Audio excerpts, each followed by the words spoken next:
ఉన్న బంగారాన్ని విడిపించి ఆ రోజు ఆన్లైన్ రేటుకే మేము కొంటాం. Sharma gold company. నమస్కారం, సుమన్ టీవీకి స్వాగతం. ఈ డిసెంబర్ మాసం ద్వాదశ రాశుల వారికి ఎలా ఉండబోతుంది, ఈ ద్వాదశ రాశుల్లో నవగ్రహాల సంచారం ఎలా ఉంది, ఎటువంటి ఫలితాలని ఈ రాశుల వారికి అందించబోతుంది, ఈ విషయాన్ని తెలియజేసేందుకు మనతో పాటు ఉన్నారు ప్రముఖ జ్యోతిష్య రత్న, జ్యోతిష్య చక్ర వైభవ నిపుణ డాక్టర్ రాళ్లపల్లి రవికుమార్ గారు. గురుగారు నమస్కారం. నమస్కారం. గురుగారు, ద్వాదశ రాశుల వారికి డిసెంబర్ మాసం ఎలా ఉండబోతుందో తెలుసుకునే ముందు నవగ్రహాల సంచారం ఎలా ఉంది, ఎటువంటి ఫలితాలను అందిస్తున్నాయి? తప్పకుండా. శరదిందు సమాకారే పరబ్రహ్మ స్వరూపిణి వాసరాపీఠ నిలయే సరస్వతి నమస్తుతే. సుమన్ టీవీ ప్రేక్షకులకి నమస్కారం. ముందుగా నవగ్రహాలు ఈ ద్వాదశ రాశుల్లో డిసెంబర్ నెల అంతా ఎక్కడ ఉన్నాయో తెలుసుకుందాం.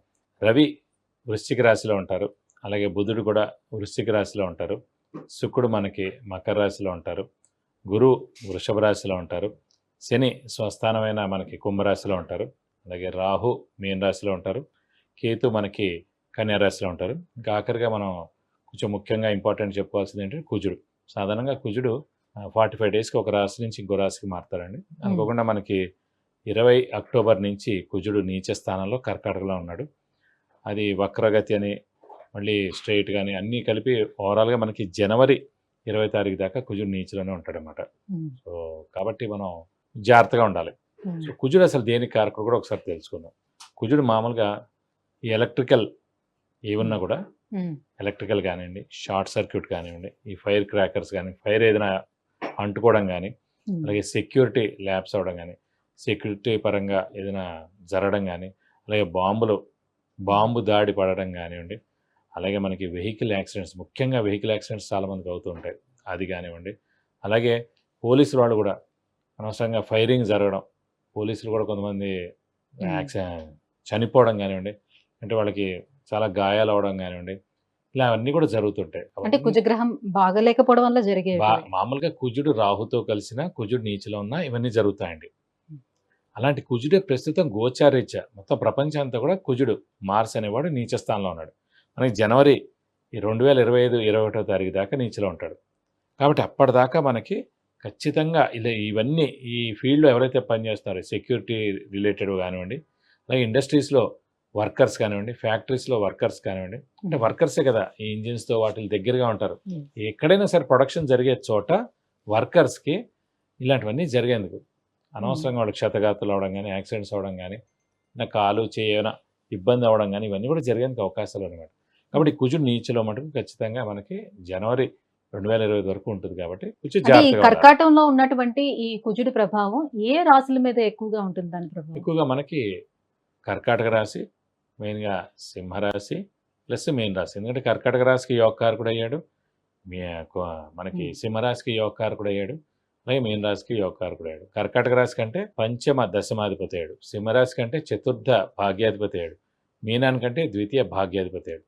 కాబట్టి ఈ 3 రాశులు మటుకు జాగ్రత్తగా ఉండాలి. గురుగారు, సింహరాశి వారికి డిసెంబర్ మాసం ఆ గ్రహాలు అనుకూలంగా ఉన్నాయి, ఏ గ్రహాలు ప్రతికూలంగా ఉన్నాయి, ఎలాంటి ఫలితాలను అందిస్తున్నాయి? సింహరాశి అనగా మనకి మఖ 1, 2, 3, 4 పాదాలు, పుబ్బ 1, 2, 3, 4 పాదాలు, ఉత్తర 1వ పాదం. సో ఈ నక్షత్రాల సమూహం మనకి సింహరాశిలోకి వస్తుంది. ప్రస్తుతం సింహరాశి అధిపతి సూర్యుడు మనకి చతుర్థ స్థానంలో చాలా బాగున్నాడు. అలాగే దైవబలం, దైవానుగ్రహానికి సంబంధించిన గ్రహమైన గురువు కూడా మనకి దశమ స్థానంలో చాలా బాగున్నాడు. శని మటుకు సప్తమ స్థానంలో ఉన్నాడు. అది కొంచెం ఇబ్బందిగానే ఉంటుంది, ఎందుకంటే సప్తమ స్థానం అనేది భర్త లేదా భార్య స్థానం. అలాగే మనకి ఇమీడియట్ బాస్ అని కూడా చెప్పుకున్నాం. అలాగే మనకి వ్యాపారస్తులు అయితే కనుక పార్ట్నర్షిప్, బిజినెస్ పార్ట్నర్స్ ఎవరైతే ఉన్నారో వాళ్ళ పార్ట్నర్షిప్ కూడా సప్తమ స్థానం అనుకున్నాం. సో పార్ట్నర్షిప్లో ఇబ్బందులు, పార్ట్నర్షిప్ బ్రేక్ అవ్వచ్చు, భార్యాభర్తల మధ్యన అన్యోన్యత లోపించవచ్చు, భార్యాభర్తల మధ్యన తగాదాలు ఎక్కువ అవ్వచ్చు. సింహరాశి వారు ఎవరైతే ఉన్నారో వాళ్ళు జాగ్రత్తగా ఉండాలి. ఏ లేదండి, మౌనంగా ఉండడం ఉత్తమం. ఎవరిదైతే సింహరాశి అవుతుందో వాళ్ళు మౌనంగా ఉండాలి, అవతల వాడు కాదు. వాడికి ఇబ్బంది ఉంటా, వాడికి సప్తమ స్థానంలో శని ఉంటాడు, అవతల వాళ్ళకి కాదు.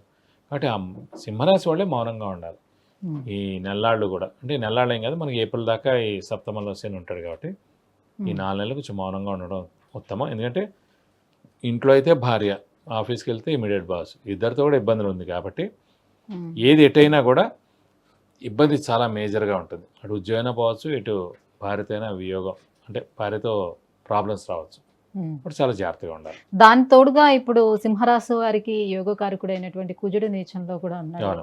సేమ్ కర్కాటక రాశిలాగా సింహరాశికి కూడా యోగకారకుడు, చతుర్థ భాగ్యాధిపతి అయిన కుజుడు యోగకారకుడు అయ్యి నీచిలో ఉన్నాడు కాబట్టి సింహరాశి వారికి కూడా సేమ్ డబ్బు ఖర్చు, హెల్త్ ప్రాబ్లం లేదా మాట పడటం జరుగుతుంది. అలాగే కుజుడు యాక్సిడెంట్ కూడా కారకుడు కాబట్టి యాక్సిడెంట్ ప్రోన్ కూడా హారోస్కోపే ప్రస్తుతం మనకి సింహరాశి వాడందరూ కూడా. ఎందుకంటే యాక్సిడెంట్ అంటే అష్టమ స్థానంలో రాహు ఉన్నాడండి సింహరాశి వారికి.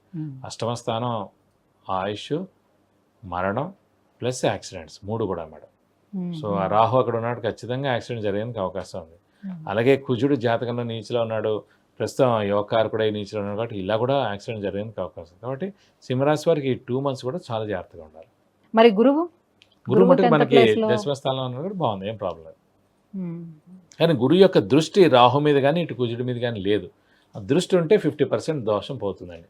మన ఇండివిజువల్ జాతకమైనా గుర్తుపెట్టుకోండి, రాహు మీద కానీ, కేతు మీద కానీ, కుజుడి మీద కానీ, రవి మీద కానీ, రాహు మీద కానీ, ఎవరైనా రవి మీద కానీ, ఈ పాపగ్రహాల మీద ఎవరైనా సరే గురువు యొక్క దృష్టి పంచమ దృష్టి లేదంటే సప్తమ దృష్టి లేదంటే భాగ్య దృష్టి ఉంటే కనుక వాళ్ళ పాపం ఏమన్నా కూడా అన్నీ 50% తగ్గిపోతాయి. మ్యాక్సిమం కంట్రోల్లో ఉంటారు వాళ్ళు ఈ గురువు యొక్క వీక్షణ మన. ఫర్ ఎగ్జాంపుల్ ఒక పెద్ద గురువు గారు పీఠాధిపతి ఉన్నారండి, ఆయన ముందు చాలా జాగ్రత్తగా ఉంటారు ఎవరైనా సరే. ఎందుకంటే ఆయన ముందు మనం చాలా జాగ్రత్తగా ఉండాలి కాబట్టి. అలాగే గురుగ్రహం యొక్క దృష్టి కూడా అలాంటిదన్నమాట. కాబట్టి ఆ దృష్టి కూడా ప్రస్తుతం గోచారంలో లేదు కుజుడి మీద కానీ రాహు మీద కానీ. కాబట్టి చాలా జాగ్రత్తగా ఉండాలి సింహరాశి వారు. ఆల్రెడీ వీళ్ళు ముక్కుసూటిగా ఉంటారు, స్ట్రైట్ ఫార్వర్డ్గా ఉంటారు. సో ఇంకా యుద్ధం పెరిగిపోతుంది, శత్రువులు ఎక్కువ, ఏడుపులు ఎక్కువ. అందుగురించి మనం చాలా జాగ్రత్తగా ఉండాలి. మౌనంగా ఉంటే చాలు ఈ 2 నెలలు ప్రస్తుతానికైతే. గురుగారు ఈ రాశి ఫలాలతో పాటుగా మీరు ప్రతి ఎపిసోడ్ లో కూడా ఏదో ఒక స్టోన్ గురించి చెప్తున్నారు కాబట్టి ఈ ఎపిసోడ్ లో ఏ స్టోన్ గురించి వివరిస్తారు? ఇప్పుడు కేతు గురించి చెప్పుకుందామండి. కేతు అనగానే మనకి పిల్లి కన్నురాయి అంటే క్యాట్స్ ఐ అంటారు. సో ఇది కూడా సాధారణంగా ఏంటంటే ఇది కేతు అనగానే మనకి విరక్తి, వైరాగ్య, మోక్షం ఈ 3 కారక గ్రహం కేతు అండి. ఇది చిన్న వయసులోనే కేతు దశ నడుస్తుంది అనుకోండి, వాళ్ళు కూడా విరక్తి, వైరాగ్యం, మోక్షంగా మాటలు వస్తాయి. చిన్న పిల్లలు ఏంటి ఇలా మాట్లాడుతున్నారు వీళ్ళు, అప్పుడే ఇంత విరక్తి ఏంటి జీవితం మీద అనుకుంటాం. సో వాళ్ళకి చూస్తే కేతు బాగాలేకపోవడం కానీ, కేతు దశ నడుస్తూ ఉండడం కానీ. అది కేతుది కూడా పిల్లి కన్నురాయి క్యాట్స్ ఐ కనుక మనం పెట్టుకుంటే సాధారణంగా పెట్టుకోకూడదండి. అది కూడా చాలా జాగ్రత్తగా చూసి బాగా మేజర్గా మెంటల్ స్టేచర్ బాగాలేకపోయినా, మెంటల్ డిసీజెస్ ఉన్నా, మెంటల్ డిసార్డర్స్ ఉన్నా వాళ్ళు కేతుది పెట్టుకోవాలి పిల్లి కన్నురాయి. లేదా ఆధ్యాత్మిక చింతన విపరీతంగా ఉంటుంది చూడండి ఎవరికైతే, ఆధ్యాత్మిక చింతన వైపు వెళ్ళాలన్నా, దైవబలం పెంచుకోవాలన్నా, అలాగే వాళ్ళ వయసు 50-60 అబవ్ ఉన్నా వాళ్ళు పెట్టుకోవాలి. 30 years లోపల వాళ్ళు కానీ 40 years లోపల వాళ్ళు కానీ ఎవరు పెట్టుకోకూడదు. అమ్మాయిలు అయితే అస్సలు పెట్టుకోకూడదండి. పెట్టుకోవడం ద్వారా అంటే వాళ్ళ మైండ్ కూడా మారిపోతుంది, మనసు చంచలంగా అయిపోతుంది, వాళ్ళు ఎక్కడికైనా వెళ్ళిపోవాలనిపిస్తుంది కూడా అన్నమాట. అలా అనమాట. సో చాలామంది అదృశ్యం అయిపోతూ ఉంటారు, చాలామంది తప్పిపోతూ ఉంటారు, చాలామంది అపహరించేస్తూ ఉంటారు, చాలామందిని కిడ్నాపింగ్ చేస్తుంటారు. వాళ్ళందరినీ చూసుకుంటే కూడా కొద్దిమంది కేతు దశ నడుస్తున్న వాళ్ళు ఉంటారు, కేతు గ్రహం జాతకంలో బాలేని వాళ్ళు ఉంటారు, కొంతమంది పిల్లి కన్నురాయి అదే క్యాట్స్ అయి కూడా పెట్టుకునే వాళ్ళు ఉంటారు అందులో. కాబట్టి పిల్లి కన్నురాయి 99% ఎవరు పెట్టుకోకుండా ఉంటాం ఉత్తమం. కొంతమంది ఏంటి అశ్విని, మఖ, మూల ఈ 3 నక్షత్రాల అధిపతి కేతు. సో ఈ నక్షత్రాల్లో పుట్టారు కాబట్టి జన్మ నక్షత్రం అదేంది కాబట్టి అది పెట్టేసుకోండి అంటారు. సో అది పెట్టుకోకూడదు, నేను చెప్పే కానీ ఇవన్నీ. సో అందుగురించి చాలా జాగ్రత్తగా పెట్టుకోవాలి. గురుగారు వీళ్ళకి సంతాన ప్రయత్నాలు ఎంతవరకు ఫలిస్తాయి ఈ మాసంలో? ప్రస్తుతం సింహ రాశి వాళ్ళకి దశమ స్థానంలో గురువు బాగున్నాడు కాబట్టి గురువే సంతాన కారకుడు కాబట్టి ఇప్పుడు ప్రయత్నిస్తే కనుక తప్పకుండా సంతానం కలిగేందుకు అవకాశాలు 100% ఉన్నాయి. మరి యాక్సిడెంట్స్ అయ్యే అవకాశం ఎంతవరకు ఉంటుంది? యాక్సిడెంట్స్ అనేది ఖచ్చితంగా జరిగేందుకు అవకాశాలు ఎక్కువగా ఉన్నాయండి. అందుగురించి అంటే మనమే వెహికల్ నడపకుండా ఉండడం బెస్ట్. ఈ 2 నెలలు ఆటో ఎక్కడం లేదా బస్సు ఎక్కడం లేదా మెట్రో ఎక్కడం ఉత్తమం. అది మనం వెనకాల కూర్చున్నా పర్వాలేదు. అంటే కేవలం మనం డ్రైవ్ చేయటం వల్లే జరుగుతుంది. మనం డ్రైవ్ చేయడం ద్వారా ఆ బండి మన పేరు మీద ఉన్న ద్వారా మనకి యాక్సిడెంట్ ఉంది కాబట్టి అవతలవాడు వెళ్ళైనా సరే వచ్చి మనల్ని గుద్దుతాడు, లేకపోతే మన అవతల వాడిని గుద్దుతాం. అదే మీరు క్యాబ్ ఎక్కారు, కారు గుద్దుకుంటుగా మీకేం కాదు కదా లోపల, అలాగే మీరు వెనకాల కూర్చున్నారు, బండికి యాక్సిడెంట్ కదా మీకు మేజర్గా ఏమవుతుంది కదా. సో అందుకే 2 నెలలు అసలు మీరు బండి నడపకుండా ఉండడం ఉత్తమం. గురుగారు మరి శనిగ్రహం కోసం, కుజగ్రహం కోసం ఎటువంటి పరిహారాలని ఈ పాటించుకోవాలి? 2 గ్రహాల కోసం ఖచ్చితంగా సుబ్రహ్మణ్య స్వామిని ఎక్కువగా ఆరాధిస్తేనే మంచిదండి. ప్రతిరోజు సుబ్రహ్మణ్య స్వామి అష్టోత్తరం చదువుకోవడం, అలాగే ప్రతి మంగళవారం ఉపవాసం ఉండడం, అలాగే సుబ్రహ్మణ్య స్వామికి అష్టోత్తరం రోజు చదువుకోవడం, అలాగే స్కందగిరి టెంపుల్లో హోమం మరియు అభిషేకం ఒకసారి చేస్తానికి ఈ దోషం మొత్తం తొలగిపోతుంది. విద్య, ఉద్యోగం, వివాహం, ఆరోగ్యం, ఐశ్వర్యం, వాహనం, విదేశీయానం వీటన్నిటి గురించి తెలుసుకోవాలంటే కింద స్క్రోల్ అవుతున్నటువంటి నెంబర్కి కాల్ చేసి గురుగారి అపాయింట్మెంట్ పొందవచ్చు. గురుగారు, సింహరాశి వారికి ఈ డిసెంబర్ మాసం ఎలా ఉండబోతుందనే విషయాన్ని తెలియజేసినందుకు ధన్యవాదాలు. నమస్కారం.